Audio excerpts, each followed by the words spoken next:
तो इस वीडियो में बात करने वाले हैं निफ्टी, सेंसेक्स और बैंक निफ्टी के बारे में कि कल के ट्रेडिंग सेशन में मार्केट हमें किस तरीके से कामकाज करता हुआ दिखाई पड़ सकता है। दोस्तों, अगर मैं आज के दिन की बात करूं तो हमें मार्केट में आज के दिन पे काफी अच्छा खासा मोमेंटम देखने को मिला, पर किधर के लिए देखने को मिला? डाउन साइड के लिए, जो कि हमने कल की वीडियो में डिस्कशन भी किया था। अगर आप कल की वीडियो का टाइटल और थंबनेल और वीडियो को पूरा ध्यान से देखोगे तो उसमें कल भी लिखा हुआ था मैंने कि मार्केट में एक अच्छी खासी गिरावट हो सकती है, बिकॉज बैंक निफ्टी का गैप भी पेंडिंग है। अब ये तो मैंने नहीं बताया था कि गैप कब फिल होगा। खैर, अभी पहले इंपॉर्टेंट इवेंट्स की बात करते हैं कि कौन कौन से इवेंट अभी हैं।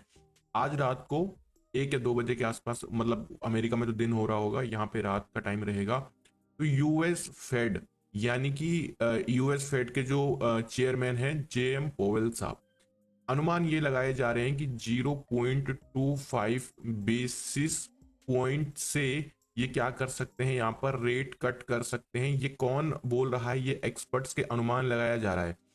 इससे पहले पहले क्या हुआ है कि मार्केट यहाँ से हल्का हो चुका है। अब चीजों को समझिए, बहुत बारीकी से समझिए। आप इसको ये मत देखिए बैंक निफ्टी का चार्ट है, आप समझिए मार्केट का चार्ट है। निफ्टी हो, बैंक निफ्टी, सेंसेक्स, कुछ भी हो सकता है ये।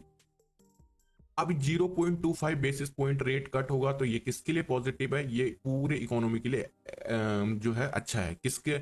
इंडिया, यूएस मार्केट के लिए अच्छा है। अब होता क्या है, जब भी यूएस मार्केट में हमें एक अच्छी खासी अपसाइड की मोमेंटम देखने को मिलती है तो अगले दिन पे हम भी यहाँ पर गैप अप ओपनिंग देते हैं। तो आपके मन में सवाल होगा कि सर, अगर 0.25 बेसिस पॉइंट से यूएस फेड रेट कट करता है तो यूएस मार्केट भागेगा। ठीक है, यूएस मार्केट भागेगा तो क्या कल हमारे मार्केट में गैप अप ओपनिंग हो सकती है? जी हाँ, कल के दिन पे हमें भी हमारे मार्केट में एक गैप अप ओपनिंग देखने को मिल सकती है। तो पहली चीज ये रही, ये है आज का इंपॉर्टेंट, जो कि सबसे ज्यादा इंपॉर्टेंट आज रहने वाला है। मैं थोड़ा सा यहाँ पर आपको लेके चलता हूँ इस पे। तो यहाँ पर देखोगे, Fed to cut interest rate today and then a pause when stock market investors expect. कितने बेसिस पॉइंट से? 25 बेसिस पॉइंट से rate cut, but investors are worried that a hawkish twist can reduce the pace of easing in 2025। लेकिन मैं भी आपको क्या बता रहा था, यहाँ पर देखिए, the future markets pricing 97% probability of 25 basis point rate cut. अब 97% एक्सपर्ट्स का क्या मानना है कि यहाँ पर जो है रेट कट हो सकता है 25 बेसिस पॉइंट से। लेकिन उसके साथ साथ ये नहीं होता है कि भाई आपने रेट कट कर दिया और मार्केट बढ़ गया। उसके साथ साथ ये बहुत इंपॉर्टेंट होता है कि आप क्या स्पीच दे रहे हो, क्या बयान दे रहे हो। अगर वो यहाँ पर थोड़ा एग्रेसिव बयान देते हैं कि नहीं जी, हम तो रेट कट कर रहे हैं, लेकिन अगर आने वाले टाइम पे इन्फ्लेशन बढ़ी तो हम यहाँ पर रेट कट जो कर रहे हैं उसको हम रेट को हाइक कर देंगे, तो मार्केट बोलेगा अरे डरा क्यों रहे हो? फिर मार्केट वहां से बढ़ेगा नहीं, साइडवेज या फिर अप डाउन करके वॉलेटिलिटी करके डाउन भी आ सकता है। तो ये सारी चीजें होती हैं। बट जितना मेरा मानना है कि डोनाल्ड ट्रंप ने अभी अपने कार्यभार नहीं संभाला है, जनवरी के महीने में अपना कार्यभार संभालने वाला है, उससे पहले कोई भी हॉकिस व्यू फोकिस व्यू कुछ नहीं देने वाले हैं। ये चुपचाप से रेट कट करेंगे। डोनाल्ड ट्रंप आने वाले सत्ता में, वो बोलेगा भाई मेरे को पहले कुर्सी में बैठने दे, उसके बाद जो मर्जी करना वो कर लेना, तुम पहले मुझे सत्ता को संभालने दे। क्योंकि अगर मैंने सत्ता संभाली नहीं, उससे पहले ही मार्केट गिर गया तो लोग बोलेंगे लो जी, ये तो भी इसने तो कुर्सी में बैठा ही नहीं, पहले ही मार्केट को गिरा दिया।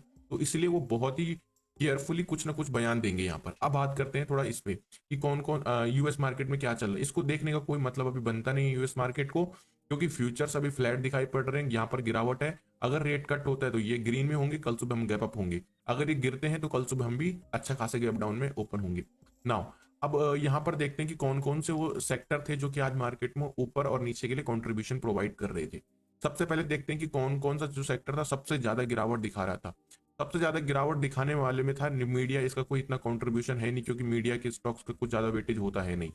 पीएसयू डेफिनेटली, सरकारी कंपनियां 2% गिरी थी, फिर वही पीएसयू सब सरकारी कंपनियां गिर रही थी। फिर मेटल आ गया, फिर कमोडिटीज, फिर bank, financial bank, private bank. तो कुल मिला के अगर जो मेन कंट्रीब्यूशन था मार्केट की गिरावट में आज के दिन पे, वो सरकारी कंपनियों का था। और जो उठाने वाला था फार्मा, चारों तरफ फार्मा चल रहा था मार्केट में आज। और आईटी सेक्टर भी थोड़ा बहुत लिटिल बिट कंट्रीब्यूशन दे रहा था।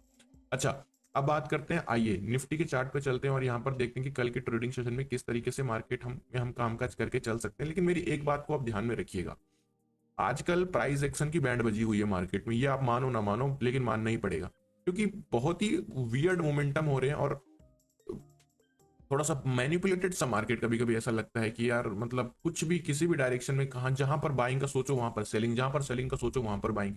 हाँ, एक चीज मैं आपको ये भी बता देता हूँ दोस्तों, चलो पहले मैं निफ्टी का एनालिसिस कर लूंगा, फिर इसके बारे में आपके साथ डिस्कशन करूंगा। पहले निफ्टी का एनालिसिस क्लियर कर लेते हैं। सबसे पहले अगर आप देखोगे यहाँ पर, तो मार्केट में कहीं ना कहीं हमें एक इंपॉर्टेंट दोस्तों सपोर्ट देखने को मिल रहा है, जहां पर कहीं ना कहीं निफ्टी ने आज सपोर्ट लेने का ट्राई किया। और ये लेवल निफ्टी के लिए बहुत इंपॉर्टेंट है, क्योंकि प्रीवियसली मार्केट ने इस लेवल पर काफी सारे अपने सपोर्ट्स लिए हुए हैं। तो आज भी निफ्टी ने यहीं पर क्लोजिंग दी है। निफ्टी का लेवल है 24,200 का। डर लग रहा था जब निफ्टी ने 24,500 का लेवल तोड़ा, ऐसा लग रहा था कि अब क्या ही हो जाएगा, लेकिन फाइनली निफ्टी ने 24,500 भी तोड़ा, उसके नीचे आया 24,200 पे। असली डर का माहौल कब पैदा होगा, जब निफ्टी 24,000 का लेवल तोड़ेगा। और एक बार निफ्टी ने 24,000 का लेवल तोड़ा तो भाई फिर बड़ी प्रॉब्लम क्रिएट हो जाएगी, इस चीज का ध्यान देना।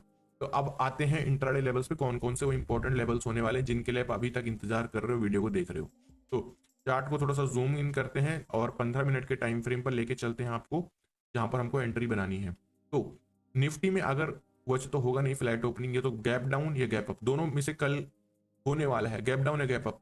आपको कि सर ज्यादा चांसेस किधर की साइड है, तो ज्यादा चांसेस गैप अप की तरफ है।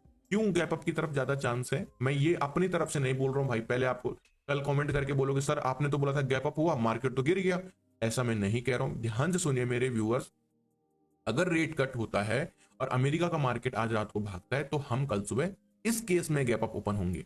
वरना प्राइस एक्शन के बेस पे मैं आपको लेवल बता रहा हूं। तो देखो, फर्स्ट इंपॉर्टेंट लेवल रहेगा 24,180। मैंने 1800 लिख दिया। सबसे इंपॉर्टेंट लेवल रहेगा 24,180, 24,180। 24,180 के इस पर्टिकुलर लेवल पर कहीं ना कहीं मार्केट में हम क्या कर सकते हैं, एक इंपॉर्टेंट लेवल है, यहां से हम एक बाई साइड का ट्रेड मार्केट में प्लान कर सकते हैं, जिसमें हम ऊपर की साइड का ट्रेड देख सकते हैं। 24,180 का लेवल, ये बहुत और बहुत इंपॉर्टेंट लेवल आपके लिए रहने वाला है। निफ्टी की मैं बात कर रहा हूँ बाइंग साइड के लिए।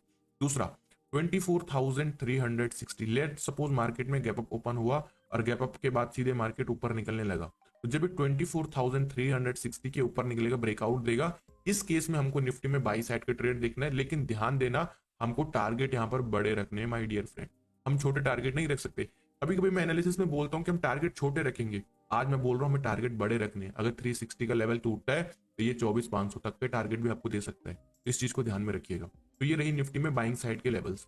अब बात कर लेते हैं निफ्टी में सेलिंग साइड के लेवल्स की, तो जो कि रहने वाला है 24,130। 24,130 के नीचे अगर मार्केट यहाँ पर निकलता हुआ हमें दिखाई पड़ता है, या फिर 24,100 के नीचे मार्केट निकलता हुआ दिखाई पड़ता है, तो हम यहाँ पर एक सेलिंग साइड के ट्रेड में जा सकते हैं, जिसमें अच्छे खासे मार्केट में 24,000, 23,950 या 23,900 के टारगेट भी देखने को मिल सकते हैं। तो ये रही निफ्टी की क्यूट सी एनालिसिस। अब बात कर लेते हैं सेंसेक्स के बारे में, 4 आवर के टाइम फ्रेम पर या 1 आवर के टाइम फ्रेम पर देख लेते हैं। अच्छी खासी मार्केट में एक पंप एंड डंप वाला गेम हुआ है, जो कि आप देख ही पा रहे होंगे, एग्जैक्टली पंप एंड डंप ही मैं इसको कहूंगा। अब देखो, मार्केट यहां पर आया, एकदम से पंप करके उठाया गया और अगले दिन मार्केट को बोला कि चल भाई नीचे, तेरी जगह नीचे। तो ये गेम चल रहा है फिलहाल, इसीलिए मैं थोड़ा मैनिपुलेटेड बोल रहा था, अब आपको समझ में आ रहा होगा। एनीवे, इस लेवल पर मार्केट ने बहुत एक स्ट्रॉन्ग रेजिस्टेंस प्रीवियसली ले रखे थे, तो यहाँ पर इसने डबल टॉप पैटर्न बनाया। बट यार ऐसा कौन करता, मतलब ठीक है ये बढ़त आई, ठीक मैं मान लिया, फिर मार्केट गिरा तो थोड़ा सा टाइम लेके गिरा, लोगों को समझ में आया कि भाई मार्केट साइडवेज गिरना चाह रहा है। यहाँ पर अगले दिन उठा और अगले दिन गिर गया, तो मतलब ये वाला हुआ यहाँ पे। खैर एनीवे, अभी थोड़ा सा यहाँ पर चलते हैं, टाइम फ्रेम कर लेते हैं आपका 15 मिनट का, और 15 मिनट के टाइम फ्रेम पर देखते हैं वो कौन कौन से इंपॉर्टेंट लेवल रहने वाले हैं जहां पर हम ट्रेड करके चलेंगे। तो दोस्तों ये सेंसेक्स का चार्ट रहा, और सेंसेक्स में अगर आप देखोगे तो 80,100, 80,100, तो 80,100 का एक जो लेवल है यहाँ पर सेंसेक्स में, हमारे लिए बहुत इंपॉर्टेंट लेवल की तरह मार्केट में काम कर सकता है एज अ बाइंग साइड के ट्रेड के लिए। लेकिन अगर मान लो गैप अप की सिचुएशन बन जाती है सेंसेक्स में, और मार्केट गैप अप होता है और गैप अप यहाँ कहीं होता है फिर नीचे आता है, तो फिर हम कैसे ट्रेड लेंगे, फिर हम ट्रेड लेंगे 80,500 का ब्रेकआउट देने पर। अगर सेंसेक्स 80,500 का ब्रेकआउट देगा ऊपर के लिए, तो हम बाई साइड का ट्रेड लेंगे। तो दो बाइंग लेवल मैंने आपको बता दिया, आई होप कि आपने नोट डाउन कर लिया होगा। बात कर लेते हैं यहाँ पर कि हम किस तरीके से सेंसेक्स में सेल वाला लेवल देखने वाले। तो सेलिंग साइड के लिए अगर सेंसेक्स एक बारी के लिए 79,000, 79,900 नीचे निकलता हुआ दिखाई पड़ता है, तो फिर हम यहाँ पर सेलिंग के लिए जा सकते हैं, क्योंकि फिर मार्केट क्या कर रहा है, अपने इंपॉर्टेंट लेवल का, अपने इंपॉर्टेंट सपोर्ट लेवल को ब्रेक डाउन कर रहा है, तो फिर हम सेंसेक्स में सेलिंग के लिए भी देख सकते हैं। बात करें अगर बैंक निफ्टी के बारे में, तो बैंक निफ्टी का चार्ट रहा। और एक चीज देखिए ना, मैं आपसे कोई चार्ज थोड़ी ले रहा हूँ। सबसे पहले तो ये समझिए, मैं आपसे कोई चार्ज ले रहा हूँ नहीं, फ्री में फ्री नॉलेज बांट रहा हूँ आपको, फ्री में अपना पूरा पोटेंशियल 110% लगा के आपको सिखाने के लिए तैयार हूँ। आप क्यों नहीं सीखना चाहते? आप सीखिए ना। वीडियो को देखते हो, वीडियो से सीखते हो, वीडियो अगर आपकी लाइफ में थोड़ा सा भी वैल्यू ऐड कर रही है तो प्लीज वीडियो को लाइक करिए, चैनल को सब्सक्राइब करिए। तभी तो मेरे को मोटिवेशन मिलेगा आपके लिए और इन्फॉर्मेटिव कंटेंट बनाने का। फ्री ऑफ कॉस्ट, कोई चार्ज नहीं लेता हूँ भाई, मैं फ्री में करता हूँ सारी सेवा। अब बात करिए बैंक निफ्टी की। बैंक निफ्टी में हम देखिए, मैं आपको पहले 4 आवर के टाइम फ्रेम पर दिखाता हूँ। मैं आपको क्या चीज बता रहा था, मैं आपको ये बोल रहा हूँ कि बैंक निफ्टी आएगा माय डियर फ्रेंड। और एक बार ये गैप फिल हो गया मार्केट का, तो फिर उसके बाद आप निश्चिंत होकर बाइंग में बैठिए, खूब, कोई दिक्कत की बात नहीं है। तो देखिए, ये अभी अगर मैं बात करूं, मार्केट में ज्यादा दूरी बची नहीं है, 52,200 आ गया है। यहाँ से 1,000 पॉइंट का फॉल बैंक निफ्टी ने और करना है, और उसके बाद ये अपने गैप को क्या कर देगा, बैंक निफ्टी अपने गैप को यहाँ पर फिल कर देगा बस। तो ये फॉल होगा, पक्का होगा, कल होगा, परसों होगा, नरसों होगा, एक हफ्ते बाद होगा, ये नहीं पता, बट होगा जरूर। मैं ये आपको कब से बोल रहा हूँ, और जिस दिन गिरेगा फिर आप बोलोगे सर आपने सही बोला था, हम तो बुलिश ट्रेड लेके बैठे हुए थे। एनीवे, अब बैंक निफ्टी में समझते हैं कि किस तरीके से ट्रेड लेना। तो ये बैंक निफ्टी अपने सपोर्ट लेवल पर है, और 52,000 के लेवल पर अगर बैंक निफ्टी में डिप मारता हुआ दिखाई पड़ता है तो बाइंग साइड के लिए देखेंगे। लेकिन ब्रेकआउट बाइंग सिर्फ निफ्टी और सेंसेक्स, बैंक निफ्टी में ब्रेकआउट बाइंग हम नहीं देखेंगे। तो ये इंपॉर्टेंट लेवल है बाइंग साइड का। सेलिंग साइड के लिए 51,800, 51,800 के नीचे अगर हमें ये निकलता हुआ दिखाई पड़ता है, यानी कि इस सपोर्ट को तोड़ता हुआ दिखाई पड़ता है, तो हम यहाँ पर डाउन साइड के ट्रेड लेने वाले हैं बैंक निफ्टी में।